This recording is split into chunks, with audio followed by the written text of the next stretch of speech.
Welcome, everybody. This is Joy Taylor. Today we are doing Permission to be Powerful.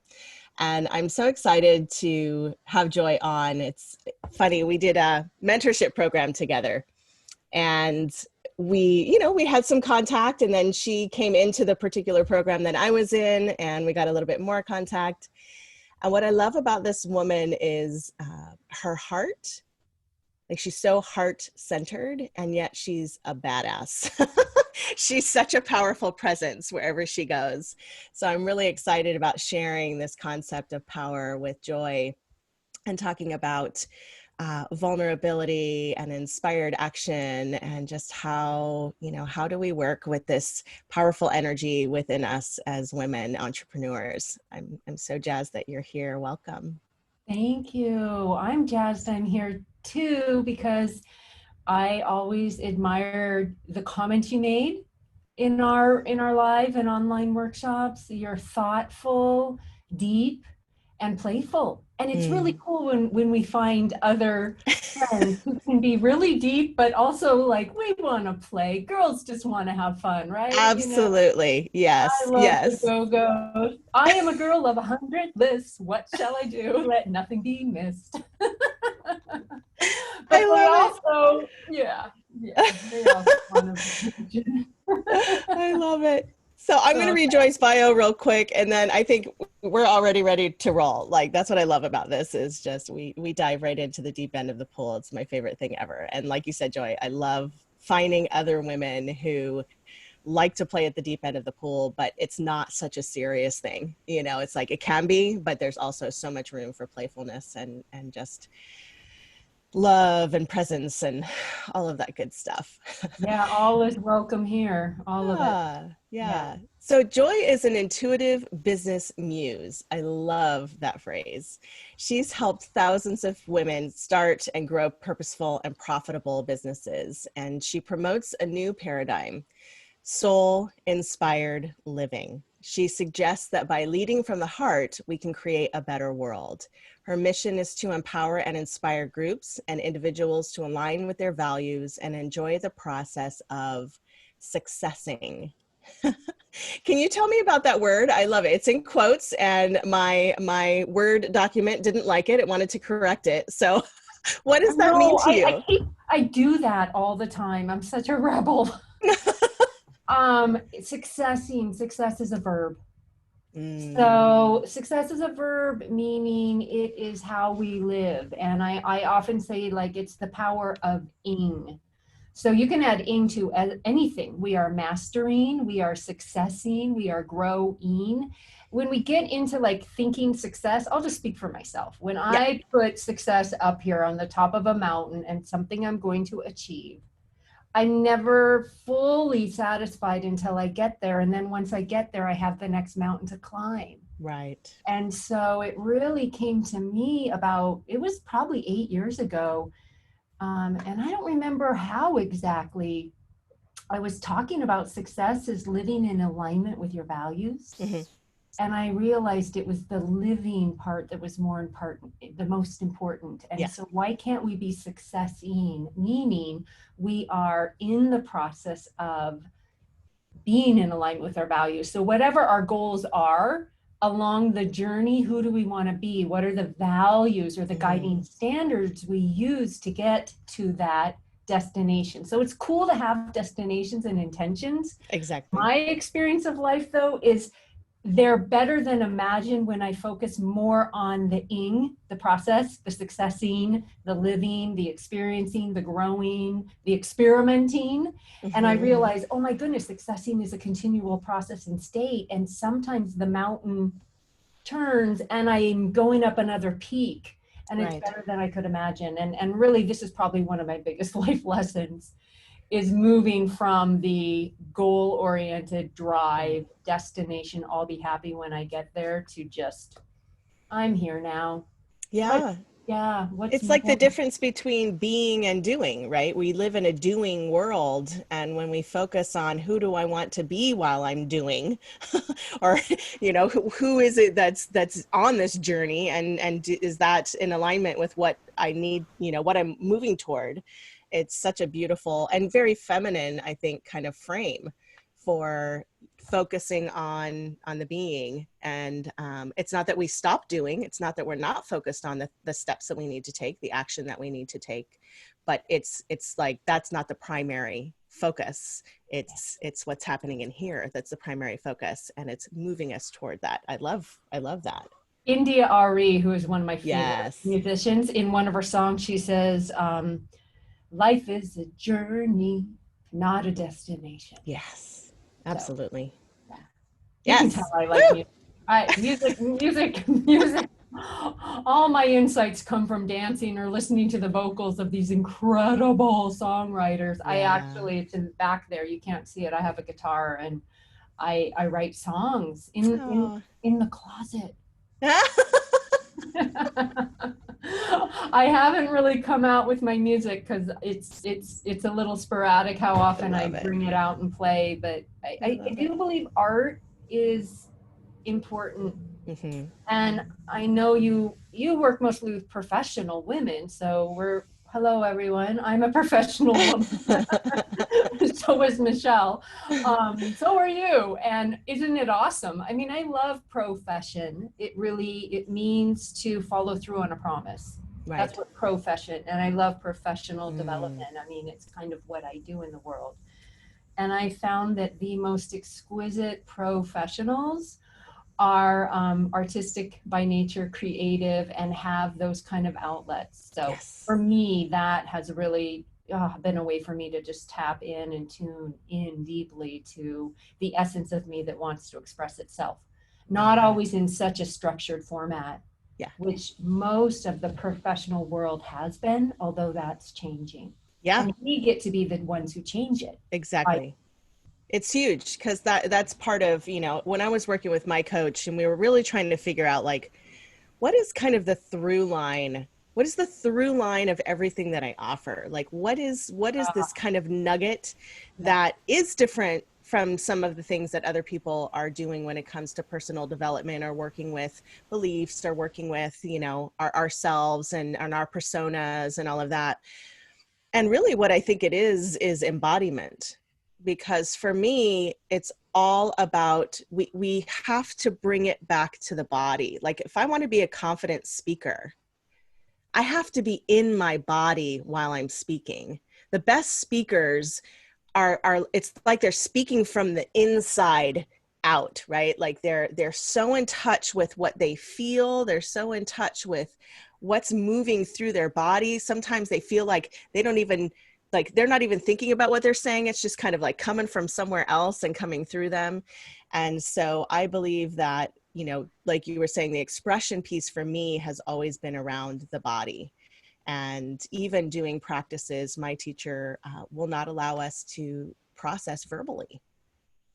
We process through our body, and then we reflect back what touched us about another woman's process through our body. And then if we do say anything, she has us get a piece of paper and it has to be more poetic, like word, this visceral feeling, this image, but not like a journal entry where you go on and you get back into your head and you start processing. And it's just so cool that we have all of these options that Well, we really get to tap into ourselves. I love that thread of somatic, body Mm, centered, and just kind of tying it into art. Lord, yeah. make me an instrument of thy Yes. peace, St. Francis. Yeah.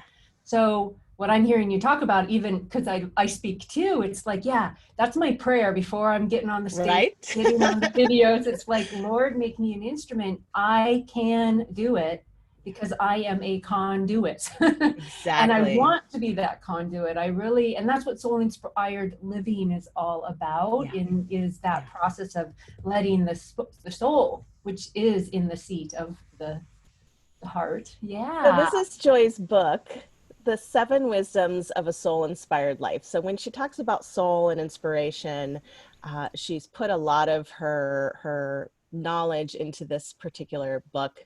And I would definitely encourage you to check it out, get a copy.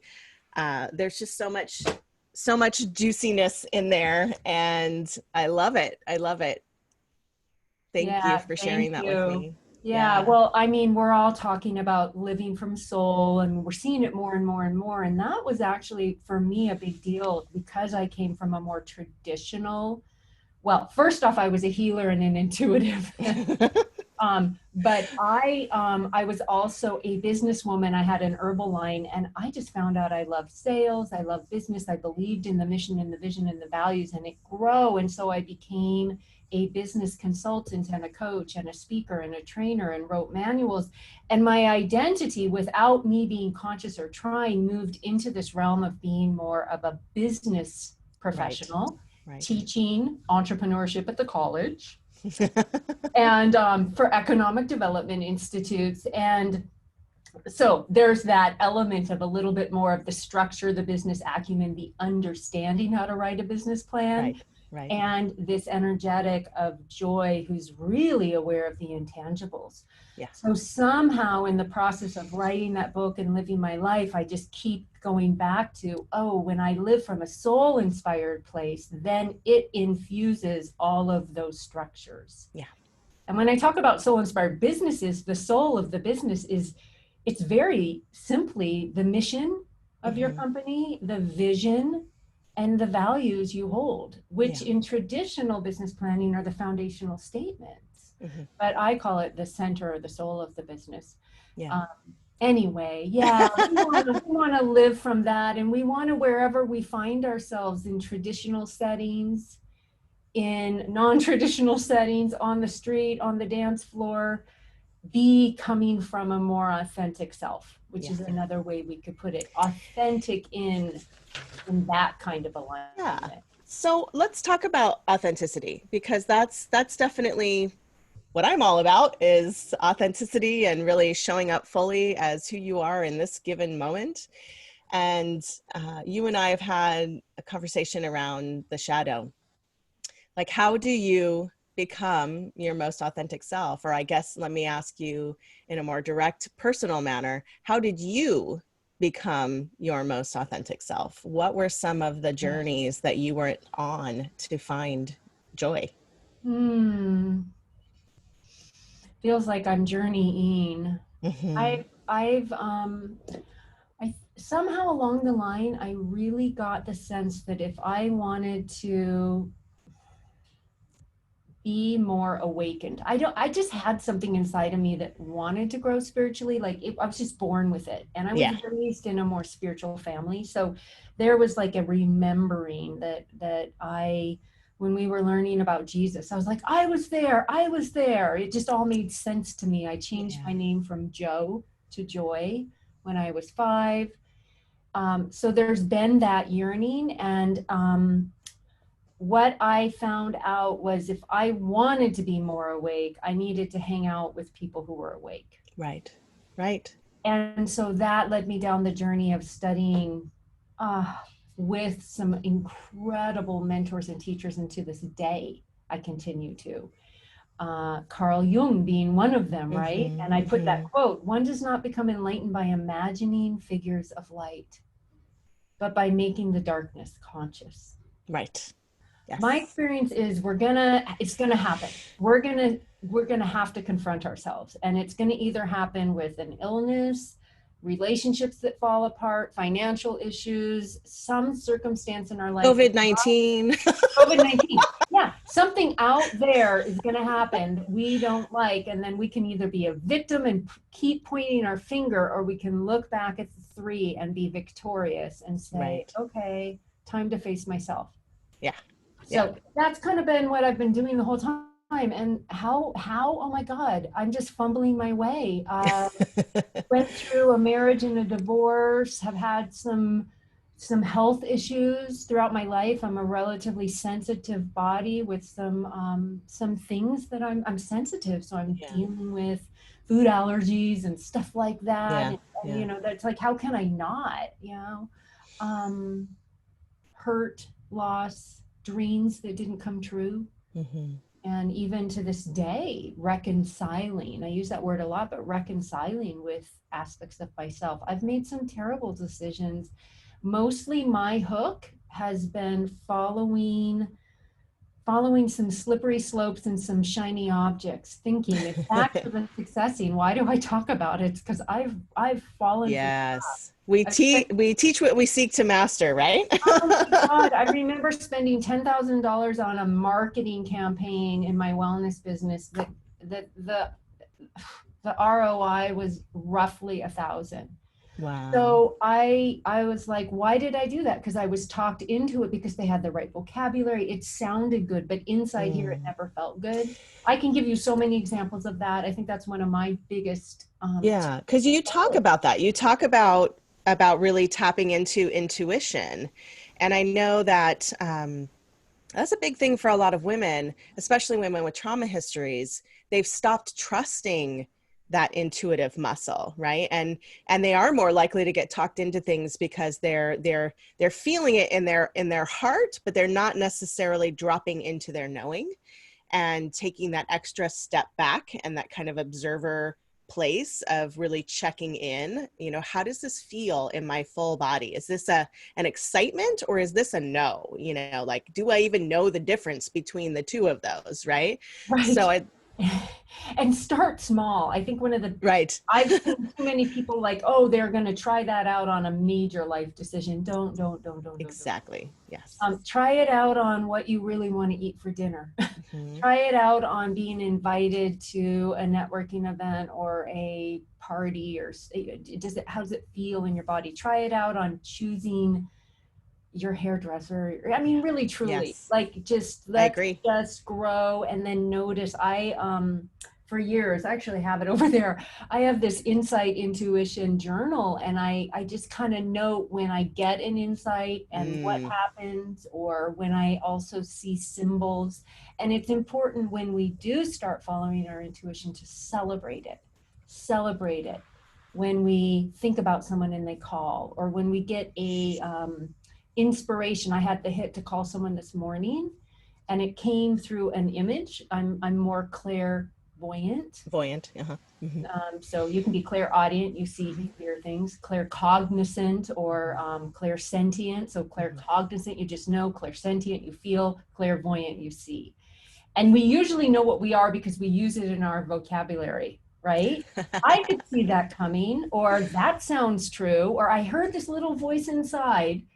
Or maybe you say, I knew that, or Uh-huh. I feel it. I feel Yeah. that coming. So if you want to know what style you are, and we're all of I them. love it. Yeah, no, that's my teachers definitely had us go through that process to really discover which one. And for me, it's definitely I'm sentient, and I definitely am cognizant as well. Like I have those two kind of blend together for me, and it's fun.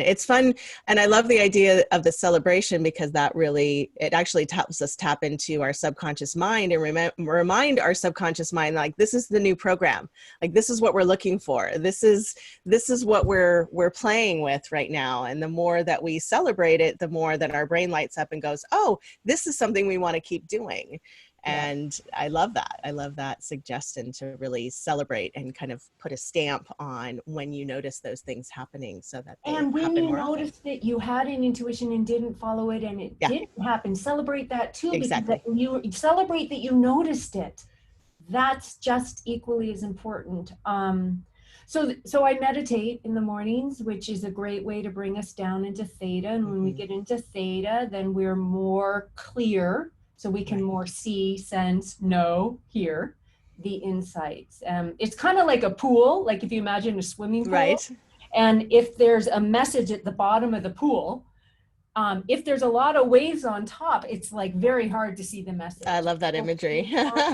So yeah, my spiritual teacher, David, who I talk about in the book, he mentions that. And I love it too, because that's what we're doing then. We're stilling the waves, and the waves are physical agitations and to-do lists and not good enough patterns and all sorts of stuff. So Right. the practice of meditation can be a really helpful way to get down into the theta. I like to do visualizations or guided meditations Hmm. often, but then it's easier to get the messages. And this morning I got the message to call a colleague, because I'm looking for some bookkeeping advice, and I'm like, who can I call? Who can I call? So I just kind of put that aside. Right, At the right. end of meditation, I saw an image of this woman. I called her, and she's hooked me up with someone who I think is gonna, just be perfect. So that saved me half hour of Right. research and calling people, right? Oh my goodness. So what do you say, because this is something I talk about a lot, is like, we rely so heavily on the scientific method and this way of like knowing and proof, and this is what works and this is what doesn't work. So what would you to say to somebody who really believes that kind of this deeper knowing is bullshit, that it's just a way for us to placate ourselves and believe in some fantasy that this thing is what's happening? Like, I run into that, and I know I have my answer, but I would love to hear your response to, people who just think that intuition isn't really a thing. It's not really It's so funny. You know what came to me? The first thing was like, oh, cool. Thanks for sharing. I love it. really have nothing to say. I'm like, that's great. I mean, I could say that's a cool perspective. That's really interesting. I mean, maybe do you want to hear mine? And they Right. might say no, because I'm like clear about this. I'm like, Yeah. Yeah. great. Yeah. I don't care. So I don't really have anything to say. I love it. I love it.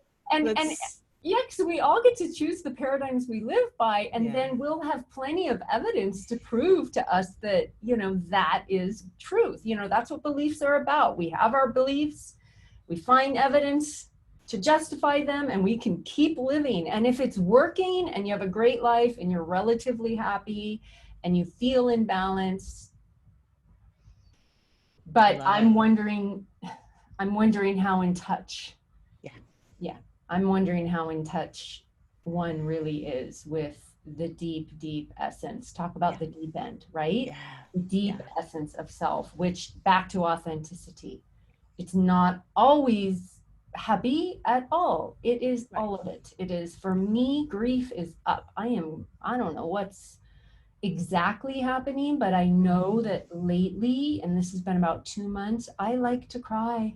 I've Mm, been yeah. crying. I've been just letting that, and feels so good. Yeah. That's what expression is, Yeah. right? And Yeah. emotion is just energy and motion, and it Yeah. gets so caught up and clogged and blocked when we don't let it out. So Well, and the authentic. other thing that you're pointing out is we don't always have to know. There's this, we can separate ourselves from the intellectual process of having to trace it back to a certain thing. Like, I know that people who come into my office and work with trauma, that's their biggest fear, is that I'm going to ask them to open up the can of worms and go back into the trauma and like review it in micro detail to heal it. And they're so surprised when I say, actually, we don't have to do that. We don't have to go back there. We don't have to go into the memory itself in order to heal it. What the trauma was the belief that was created in that moment in time. That's the trauma, because that's what's followed us throughout our life. And it's the somatic uh, reaction that is also something that can be healed. So when we can work on both of those together, the belief and the somatic experience, you don't have to go back into the story. In fact, going back into the story can be re-traumatizing. And I love that even when it comes to our knowing, like we can just trust the knowing. We don't have to follow it back to or prove it in some way, shape, or form. It's like the proof is in the pudding. It worked, right? Or it got us somewhere, connected us to a deeper level of ourselves. That's what's so important. Some tradition has, I don't remember who, darn it, but there's kind of a tradition where it's good to tell the story 3 times Mm, and then it's done.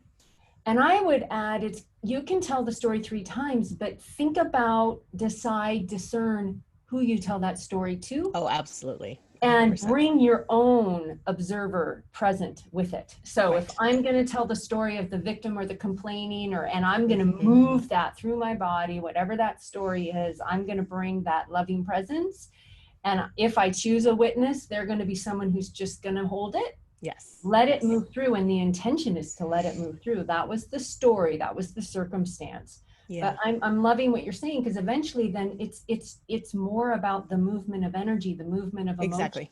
and the willingness to transform and get out of Yes. what's comfortable and familiar. So back to Yes. Carl Jung, making the Yes. darkness conscious. We actually use the stories to keep us from uncovering, Absolutely. 100%. Yes. Yes. like what we have somehow been programmed to say is comfortable in our identity. Yeah. And then when we are willing to let that change, I mean, Yeah. holy camole, to become more than who we thought we were. Absolutely. I'm And not just a body. it's hard. It's one of those, like, one of the things that you and I love talking about is like, yes, it's hard. We're talking about ego death here. We're talking about a piece of you having to transform into something else. And that is a painful process. The butterfly going through its process, it's a painful process. There's a lot of change. And when you come out the other side, there can be a lot of bewilderment around what's happening. But it doesn't have to always be so fucking serious. There can be so much play in that. And I think that part of what has helped me as a trauma survivor and also as a trauma specialist, like, people always joke about how much laughter is coming from my office. They're like, how is there so much laughter coming from there when I know you guys are talking about really hard stuff? And it's because laughter is catalyzing.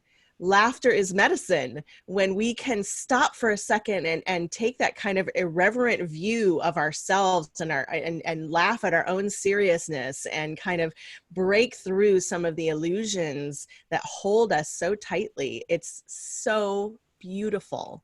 Like, to have somebody laughing and crying at the same time in one of my, workshops or in a session is just one of the most beautiful things to witness, because you know that something has moved in such a big way. I love that you said laughing and crying, because I really do believe that that integration of what we call polarity and duality and opposites Exactly. on the planet, that dance, that transcendence Mm-hmm. of good Mm-hmm. and evil, um, is, or even light and dark for that matter. I Yeah. mean, because we're all of it. I love the yin yang. We're just a dancing spiral of light. And so, yes, laugh and cry, and yes, get over this idea that the the way to be is, it looks like something and is something. It's like, come on, if God or the universe or source or divine intelligence is all of it, it's all of it. It's all of it. So where did we get this idea that we can only find pleasure in um, luxury and and happiness and contentment and hope? And why can't we find pleasure in those tears? Why can't we Yes. find pleasure in the anger? Because Yes. anger and passion are really connected. Yes, And as absolutely. long as we're not hurting other people or ourselves, there is room for all of that. There And is. yeah, so uh, Uh, it's is so it, good.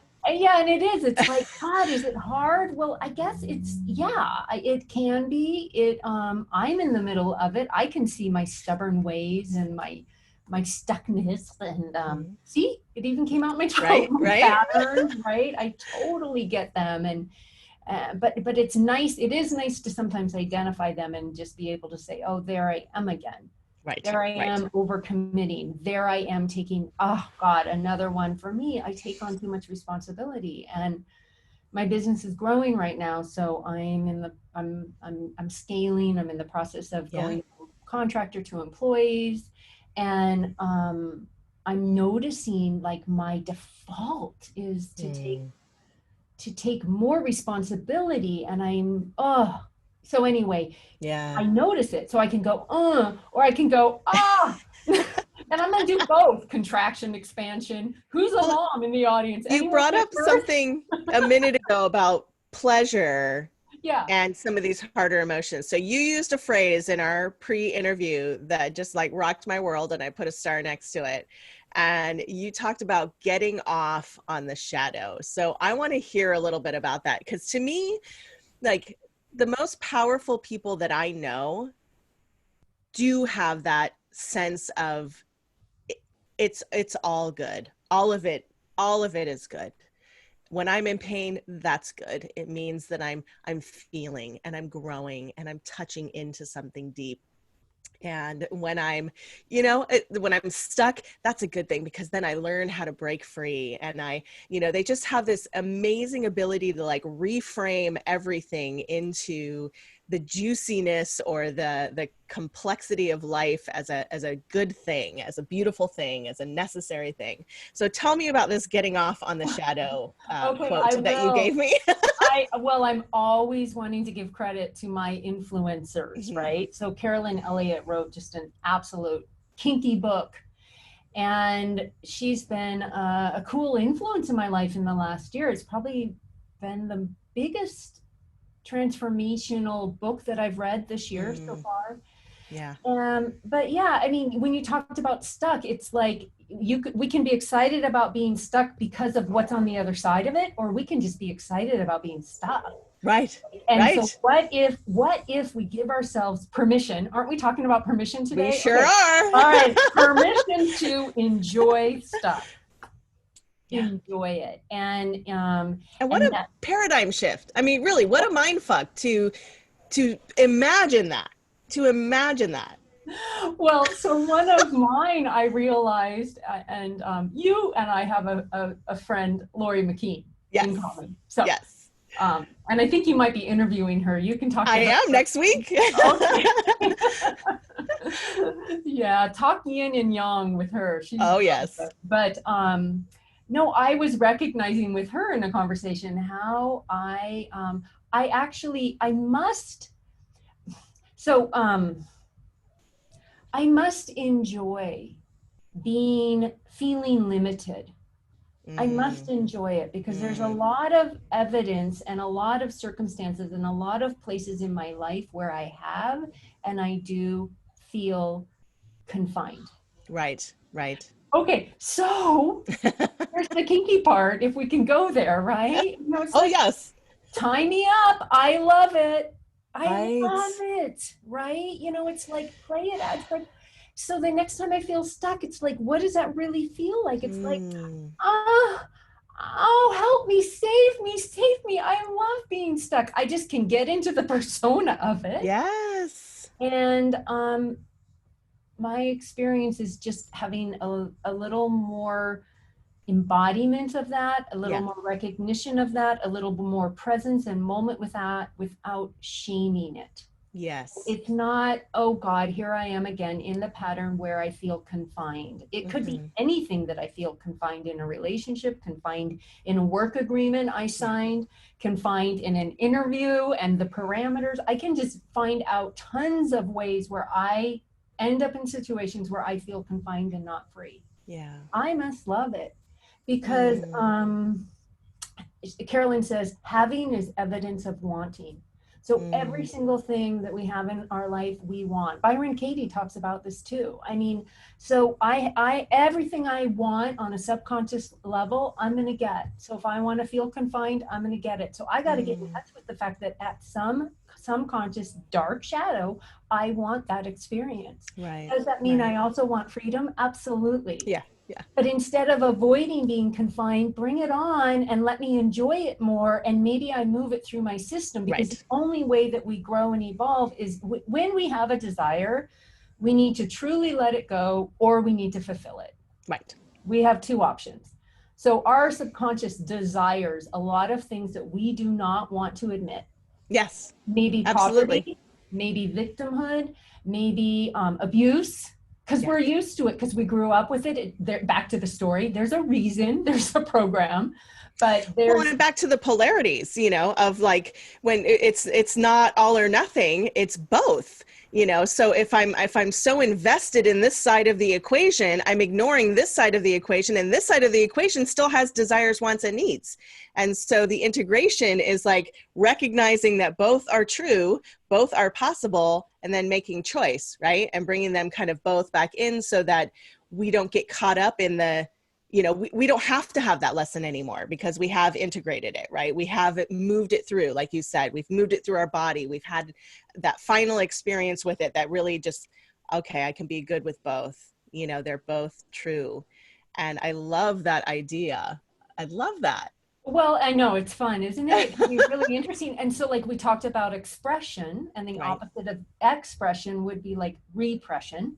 right. So this is the process of becoming more fully authentic in who we truly are, is Yeah, looking at facing all of it. And so absolutely. I love that you're body centered, and I get it. Yeah, I'm in my body, and I'm also have this really fast moving brain. So me too. sometimes I also need to do Yep. things where I write it down, Yeah. and I write down all my fears, that I absolutely, and this is an exercise from Carolyn too, I absolutely refuse to have $1 million in the bank because I have a deep fear that people will judge me, that I won't know what to do with it, that I will manage it wrong, Yeah. that my Yeah. parents will have shame that I made more money than them, that whatever, right? Yes. Yes. Just name it, name it, Name name it. it, Bring name it it. to the light. Bring it to the surface. It's ruling us if we're not conscious of it. It's absolutely ruling us if we're not conscious of it. And then the more of us that talk about it, I believe the more we just automatically have permission, Yes. right? Yes. Or permission by example. Yeah. Yeah. Big It, time. Yeah. yeah, yeah. So let me ask you this, because this is a subject that you brought up that we haven't actually talked a whole lot about in this series, and that is, have you ever been afraid of your own power? Oh gosh, that is such a great thing. Absolutely. How Yeah. does that show up? Like, what does that look like? It is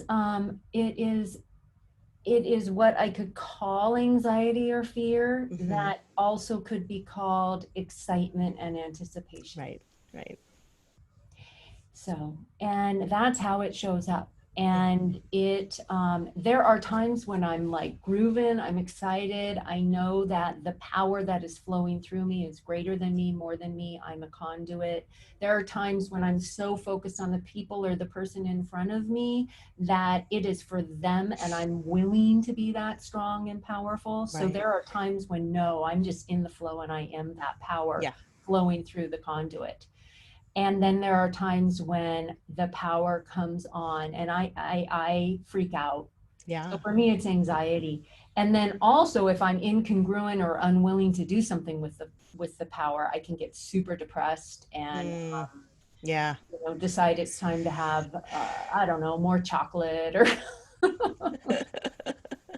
Well, yeah, because it's power, and when we're in a space where we're not comfortable with it for whatever reason, then we want to numb it out, just like any uncomfortable emotion that we feel, right? The default for many of us is like, oh, I'm just going to ignore that now. I'm just going to pretend that's not happening. So we have all of these amazing avoidant behaviors that we adopt over the years to keep us from actually being in that. But it's such a fascinating question for me, because I know that one of the pieces I think we did touch on in an earlier interview was just, that feeling of, especially as women and women with children or partners, or when we're caretakers and we have all of these other things, um, that imagining ourselves as more powerful, we start to wonder, well, how, if I'm having a hard time maintaining my energy now, how am I going to handle it when more people want something from me? Right. And we've talked about how boundaries are so important in that case, where, you are like, more people do want you or your energy or your whatever it is that you're doing. And how do we recognize that our power is endless, just like our heart is endless? Compassion is endless. Compassion fatigue is a myth. It's over identification with the problem of the person in front of you that causes the drain, not the compassion itself. And I feel like, yes, power ebbs and flows, but I do equate it to that idea of that limitlessness that is also terrifying, because it feels, for some of us, boundaryless, right? Like, how do I even manage that or deal with that? And then also some of the projections that we get from others when we're in our powerful selves, and how we manage that particular piece. My spiritual teacher, David, said the most important thing to do is to pray for character. So back to Mm, the instrument. So like really refine our character. So we're in yeah, integrity, we're honest, we understand boundaries, we're really clean, we're clear, we don't take too much responsibility. The more we can do that, then pray for that power that is source, that is right. available, that is the infinite supply of love that's available for all Right. of us. Right. Because when it comes through, it's a circuitry. Yeah. And if we don't have our life in integrity and clean, Yeah. and our personality, or then that soul moving through the personality could manipulate, Right. could say yes when it wants to say no, could Yeah. run into a lot of confusion and problems, could Yeah. caretake, could overextend themselves. So work on the character, Yeah. ask for and pray for the power of love to be an infinite supply coming and moving through, and then trust and know that that supply will come in accordance with the ability to utilize it for good on the planet. Yeah. So we become responsible stewards of that. Yeah.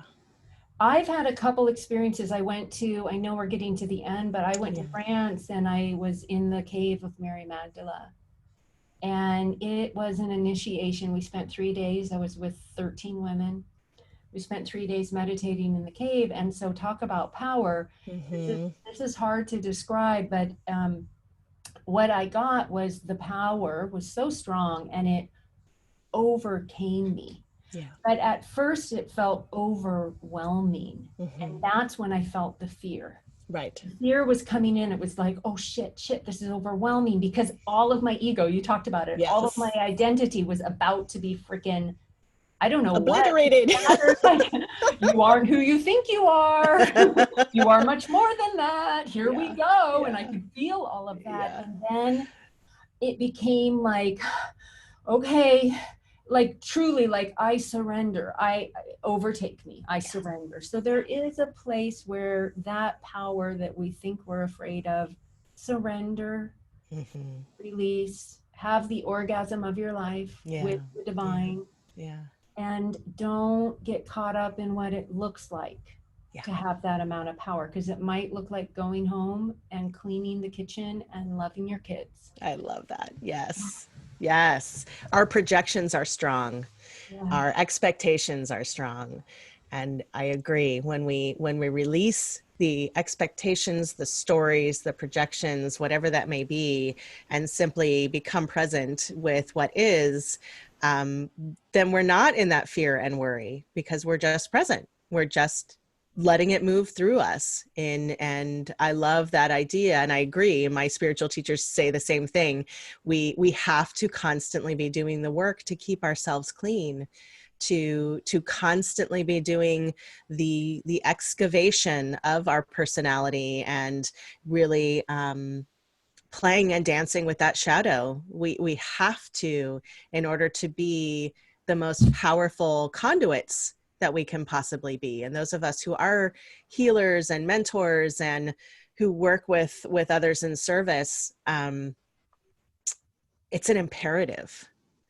And it's so interesting to me, because that's the part where I feel like, I can feel some fear about stepping into kind of my intensity around that, around the fact that, I'm sorry, but if you're a healer, who's healing you? Not who's healing you. That's not what I meant to say.